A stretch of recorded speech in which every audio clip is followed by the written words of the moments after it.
Mahari here. Apologize for the wind sounds, but it's really windy here. And believe it or not, I don't have any control over the weather. Anyway, I hope this doesn't interfere too much with you watching the video. How can you help yourself when it's so hard to let go of an ex with BPD? The reverse Hoovers, the worries and questions about will they go on to the next person? The next person will really get the person that you thought you found, but they weren't really that person. Will they all of a sudden get treatment like magically that works real quick? No.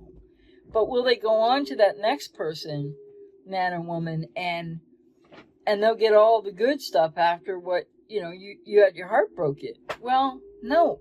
Many people with BPD, they're not really attaching. They really don't know how to love. They try to get close, then they can't take the closeness, so they have to distance, and this will happen so many times, and maybe over the course of a longer period of time. But then comes that final devaluation split, paint you all to black, as they say online, and with many with BPD, there's no coming back from that. Reverse hoovering, the impulse to reverse hoover, the stealth reverse hoovering, which I didn't realize, but it may just be at a tad bit epidemic proportions, really. The more I've heard from clients and a few people mentioning it, comment to the video I did on reverse hoovers. But it's happening for many more people than I ever thought before. It will help you to think about, what are you thinking about? Because feelings are generated by our thoughts. And what you're thinking about over and over and over and playing over in your mind, people have it in their dreams or their nightmares. What you're thinking about this person with BPD, the what if, the if only, and the fantasy that wasn't really a reality, and the idea that maybe this was your soulmate or you shared so much, and you might well have shared a lot. It's just that people with BPD aren't able to stay in that space, holding on to the positive and or any negative, the ebb and the flow of closeness and distance.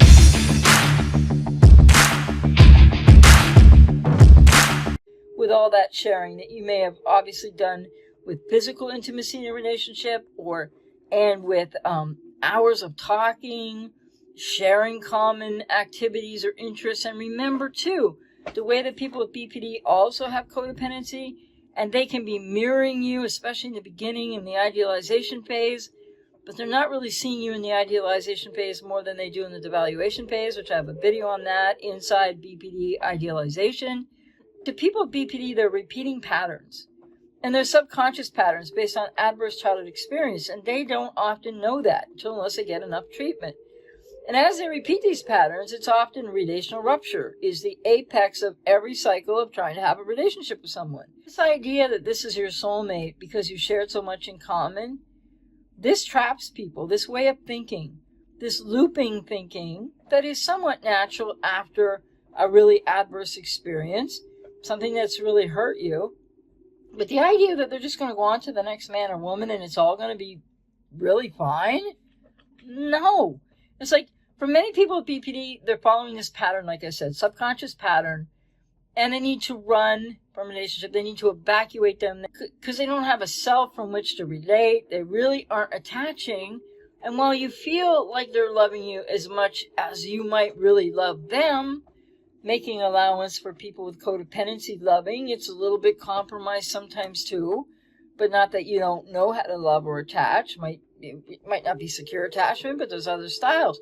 But people with BPD don't even get to an attachment style, really. Because approach avoidance conflict, so the fear of abandonment to getting close, and then the fear of engulfment, fear of annihilation, which are really real and exceedingly not only painful, but terrifying for people with BPD, because it's happening subconsciously. They don't know what the terror they feel, the anxiety, the panic, the maybe numbing out, dissociation. They don't know what's pushing that or driving that.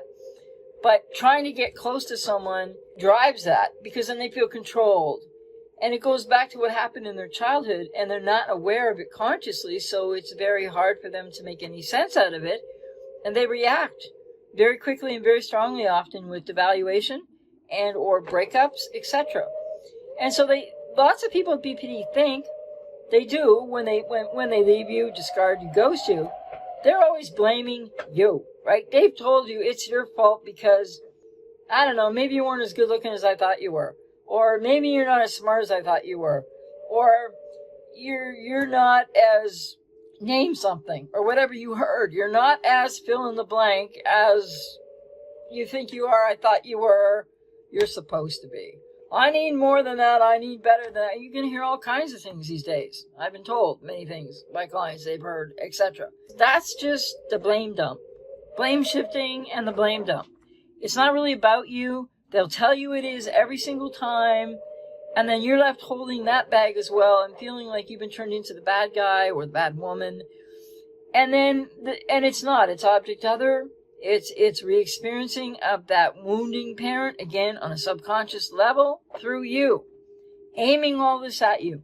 So they often then will think, well, if it was his fault or her fault, and therefore, when I find somebody else, and they often line them up before they leave you, ghost you, discard you, not all, but many.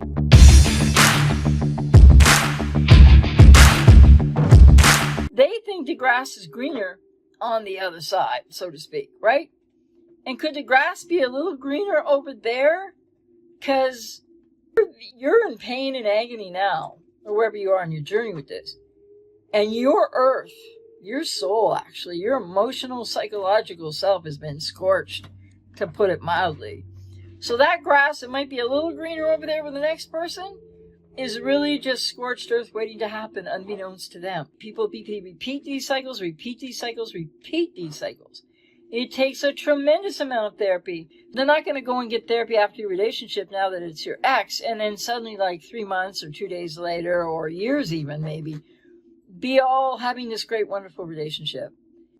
It's difficulty in letting go. Why? Many reasons for many people. No closure, the layered nature of what you suffered through, what you've been through, what you're still feeling, the way you can turn that on yourself. How could I allow somebody to treat me this way? Why do I still want this person back? But you might still want the person back. You're really still pining, missing, grieving them, which is all understandable. But then people get really hooked into their own looping cycles based on negative core beliefs from your childhood, by the stress and the chaos and everything of the relationship and how it ends and where you're left in pain and agony.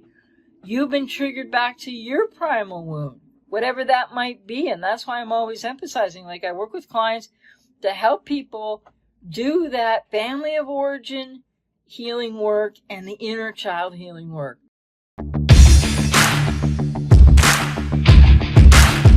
It's really important to know that they're not your soulmate. And if you believe in soulmates, yeah, there could be a soulmate for you, so to speak, what that might mean. But I don't believe there's only one on the face of the earth for us, or that there's that much predestined anything to who people get into relationships with. And actually, the most predestined thing I've ever seen, patterned over the 30 years I've been working with people on both sides of borderline personality, people with codependency and people who've been with narcissists, etc. The most predictable and obvious, and it's not obvious to people, but what really is that you can count on is sort of predestined in a way, is what happened to you in your childhood if you're the ex of somebody with BPD or narcissist, and you have a wounded inner child. Maybe you think, my childhood wasn't that bad. I've had so many clients who say that. And then we delve a little bit deeper, and they're like, wait a minute. And that wait a minute and that realizing something can either be something that was really, really an adverse childhood experience. It can be a matter of something that where you had unmet needs as a child, and it really diminished your ability to feel good about yourself. Might have caused you to feel bad about yourself, because children always take on things when there's unmet needs from a parent for whatever reason. So it doesn't have to be this horrific mother or father that you had to have codependency. There's so many different iterations of why that happens. But here's the thing that is really true and predestined, that people with a wounded inner child and codependency as a result, and this goes for empaths too, but they hate to hear it apparently, or some of them do, hate to hear this, or really don't want to hear this, is that it is that wounded inner child inside of you, in your subconscious, right?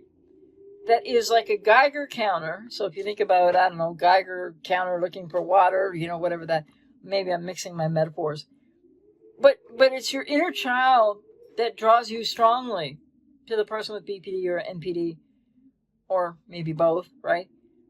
So you are an adult and you're attracted to that person, be they same sex, opposite sex, man, woman, whatever the case may be. You really, literally, as an adult, are attracted to them. And then they start mirroring you. For somebody with codependency, you might not feel so good about yourself. You might have some insecurity. We all have some insecurities. And then it's like the very ego stroking, and it happens so fast. And many people don't know what BPD is. You don't know what you're getting into. And then there's that happening on the adult level. And then there's your inner child that you're not aware of, who's searching for that sort of lost inner child in the person with BPD or even a narcissist. And it's like, yeah, in many people's cases, they might have had a borderline or narcissistic parent. Not everybody, but it's like, that's the inner child subconsciously, unbeknownst to you, is like, that's mom, that's dad, let's go there. Because the inner child has been left behind, because people grow up and they think, okay, well, I'm okay now, never mind what happened in my childhood, to some extent. So your wounded inner child's been left behind with the pain that you sustained as a child that right now you're trying to move on from and maybe avoid too in trying to recover after a relationship with somebody with BPD or a narcissist. And so this is what is predestined in this sense, right? Then and none of us get out of childhood unscathed. And when you encounter this woundedness that is guiding you on a subconscious level, as well as your here and now attraction to that person you're attracted to, it's often going to be a borderline or a narcissist because of your inner child, the subconscious part of that pull. So that's really important for people to think about, and that's why I'm always advocating and mentioning. We do work with clients in recovery from these relationships and codependency, or even empaths, family of origin, healing work, and inner child healing. It is really what people need to do. They need to take a break from relationships and really heal those, not only the wounds from the relationship, but the duality of that woundedness and that pain and what lies underneath it in a wounded inner child and from your past. And it's that duality that also contributes to why these relationships are so difficult to overcome.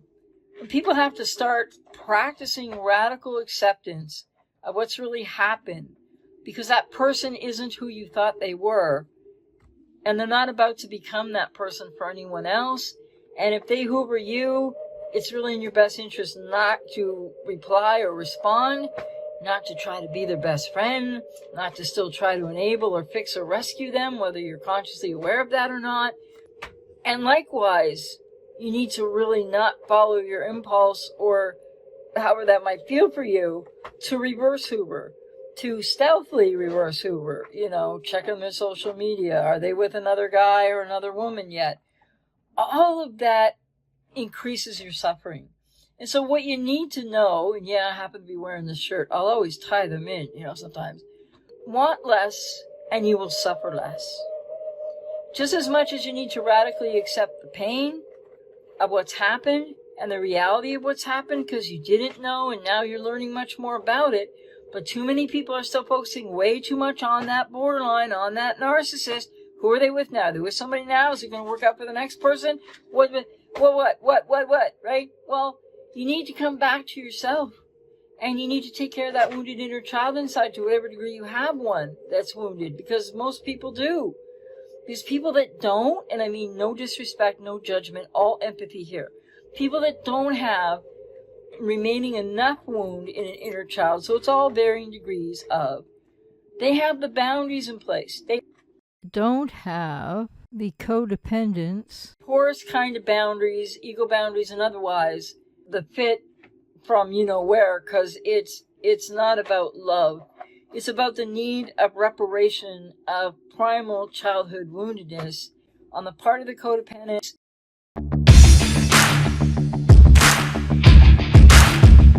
It's this knowing, and then it's taking time for you to go back and do a little work. And it's not like you dwell on the past. It's like I help clients to get the information from the past that's relevant, that will help you to heal that inner child and do that family of origin work, so that then you can be truly your own best friend, increase your self-worth, feel much better about yourself, take care of some base insecurities, gain more confidence, and guess what?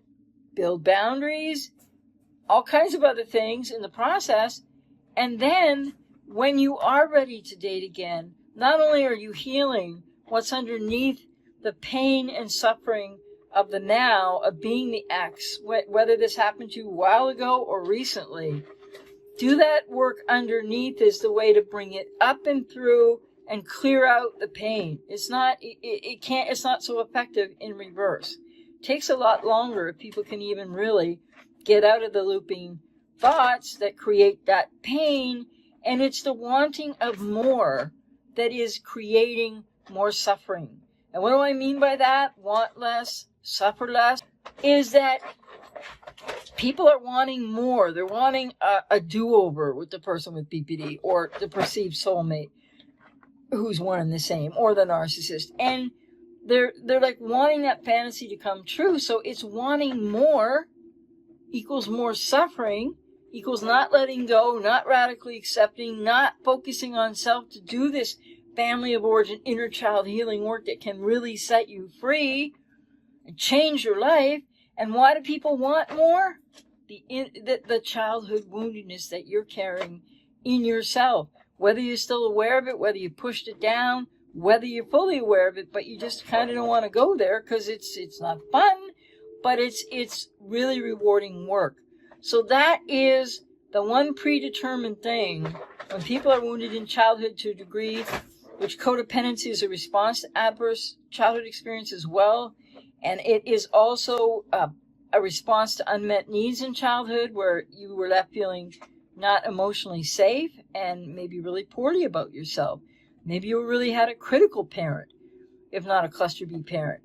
And so that is what predetermines this pull on a subconscious level to that borderline man or woman, or that narcissist man or woman. Because in the adult here and now, you're attracted, yes, but there's so much more going on in your subconscious.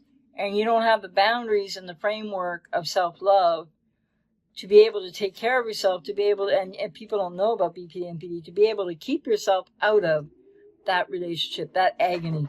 So wanting more, wanting to get back, wanting to reverse Hoover, wanting them to Hoover, wanting to try again and again and again, that is coming from your subconscious woundedness, and it's really not about that person at all. And so if you can realize that, know that, get into a healing process to work through that, then the wanting more is a sign that you need to go back and you need to look back and do some family of origin, inner child healing work. And there's no magical fix, and there's no replacement for it in what other YouTubers are saying, that they promise you just do this, that, and the other thing, and everything's a flashback. Not true. There's a process to this, well established and well laid out, and in psychology and beyond. And so I hope that this was helpful for people, gives you food for thought, and might give you the impetus to want, if I resonate with you, to want to work with me, but to want to get into this work that you really need to do. Because that's why you want more. Want more, want more, want more. It's not just about wanting the more great physical intimacy. It's really something that goes way deeper than that. And you need to look at that to be able to free yourself from that.